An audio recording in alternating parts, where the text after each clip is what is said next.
గౌరవనీయులు ఈనాటి కార్యక్రమాన్ని చాలా అత్యంత నిష్ఠతో చక్కటి పద్ధతిలో నిర్వహిస్తున్నటువంటి దినేష్ గారికి, ఈ సంస్థలో కీలకమైనటువంటి పాత్ర పోషిస్తున్నటువంటి సుజాత గారికి, గౌరవనీయులు వేణుగోపాలాచారి గారి గురించి మీరు విని ఉంటారు, కానీ ఆయన గురించి చాలా విషయాలు చాలామందికి తెలియదు. దేవగౌడ గారు ప్రధానమంత్రిగా ఉన్న రోజులలో సడన్గా ఈ దేశం తరఫున వేరే దేశానికి ఏదైనా డెలిగేషన్ పంపాల్సి వస్తే ఆ డెలిగేషన్ లీడ్ చేసేటువంటి గొప్ప వ్యక్తి మన సముద్రాల వేణుగోపాలాచారి గారు. ఆయన శాసనసభ్యుడు, రాష్ట్ర మంత్రి, పార్లమెంటు సభ్యుడు, కేంద్ర మంత్రి, ప్రభుత్వానికి నిన్నటి వరకు ఈ రోజు ఉదయం వరకు ఈ రాష్ట్ర ప్రభుత్వానికి కూడా కీలక సలహాలు అందించినటువంటి వ్యక్తి. అదేవిధంగా సమాజంలో బీసీలు అత్యధిక సంఖ్యలో ఉన్నారు. వారి జీవితాల్లో రావలసినటువంటి క్రాంతి వెలుగు రాలేదు.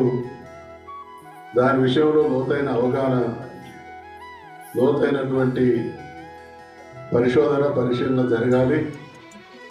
ప్రభుత్వానికి వారు చేసేటువంటి సూచనల ద్వారా సమూలమైనటువంటి సమగ్రమైనటువంటి మార్పులు తీసుకురావాలనేటువంటి ఆలోచనతో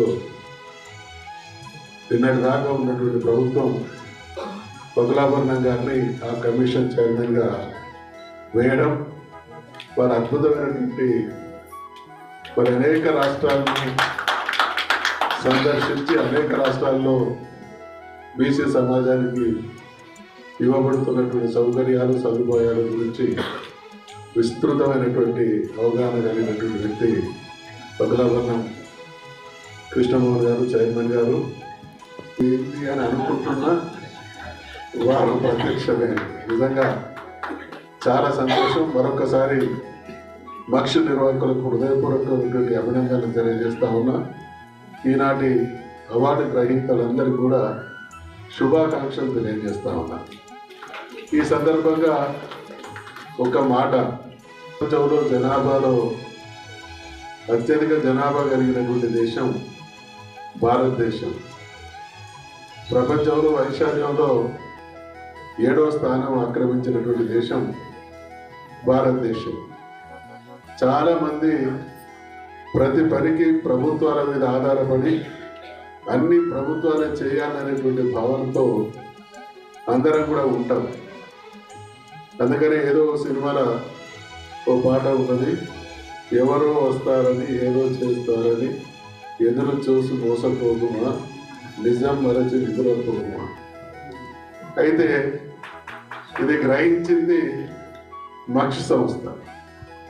సరే, ఈ సమాజానికి ఎవరో వస్తారనేటువంటి ఆశలో బతుకుతున్నటువంటి కొందరి జీవితాల్లో వెలుగు నింపాలనేటువంటి సదాశయంతో వెలిసిన సంస్థలలో ఇదొకటిగా ఈ సందర్భంగా నేను మనవి చేస్తా ఉన్నాను. అందుకనే మీరందరూ రామాయణ మహాభారతాలు చాలా మందిని చదివినాం, చదవలేని వాళ్ళు విన్నాం. రామాయణంలో చాలా గొప్ప క్యారెక్టర్ ఉడత. అందుకనే యుగాల నాడు ఉడత రాముల వారు లంక పై దాడికి పోయినప్పుడు సేతు నిర్మాణంలో ఉడత తనదైనటువంటి పాత్ర పోషించింది.